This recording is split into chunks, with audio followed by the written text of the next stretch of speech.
Hello, Cat. This is Cliff. I am so sorry that you went through what you just went through. But what you did, trying to save that girl's life, is exactly what I would have expected from you. If there was 100 people there and one of them did something, you're the one. I would have said, that's the one that would have done it. If one person lifted the girl from the pool, I would have said it would be you.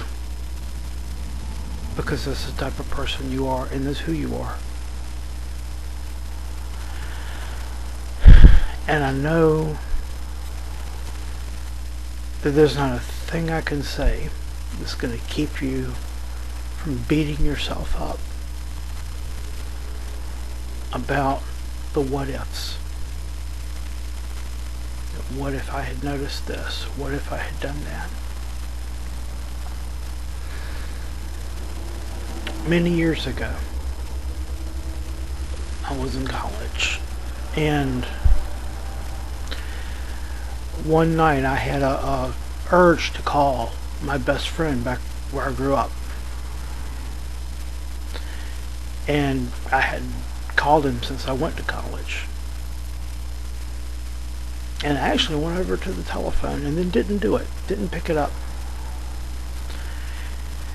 At that same time, that day he had wrecked his motorcycle, he broke up with his girlfriend, he'd lost his job, and he walked out of his house down the street to a graveyard and took a whole bottle of pills, and he died. If I had picked the phone up, maybe he wouldn't have. Maybe it would have been enough. But I didn't know. And you didn't know either. If you had known, you would have done something about it. There's no question. But you couldn't have known. There's no fault if you couldn't have known.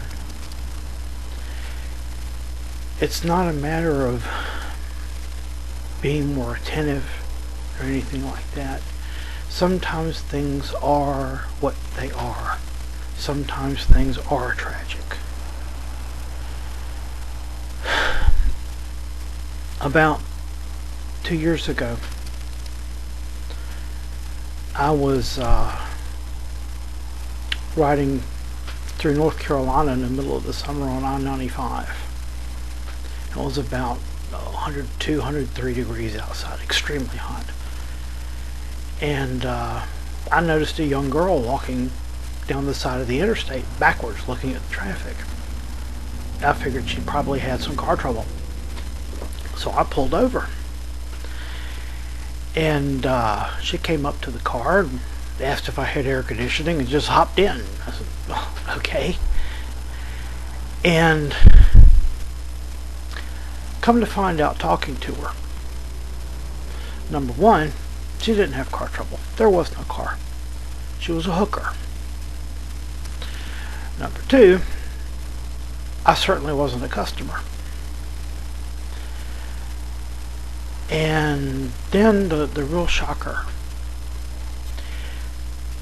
she shared the same illness I have, probably to the same degree that I have it, but she wasn't taking any medication. And as a result,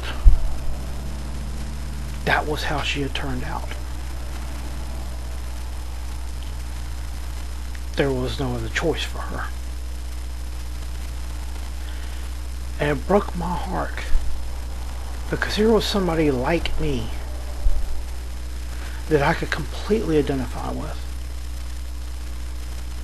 And without knowing her story, I knew her story. Without knowing the details, I knew the pain.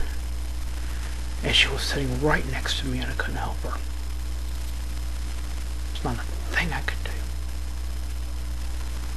So I took her off the interstate where she wanted to go and dropped her off, and that was the best I could do, which is nothing. And I couldn't tell you if she's alive today or not. Probably not.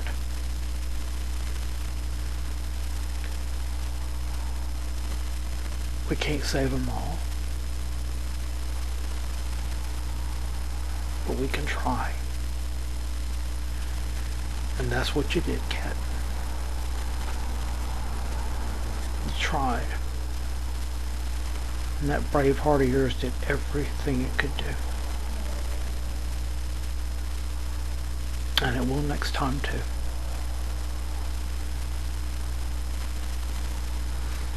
And if I was ever in trouble, I'd want you to be there.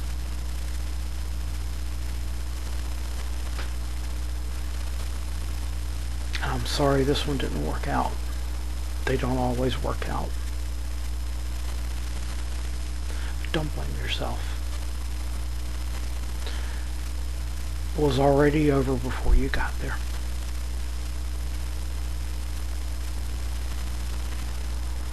But you did exactly the right thing. You did good. God bless you, Kat. Wonderful person.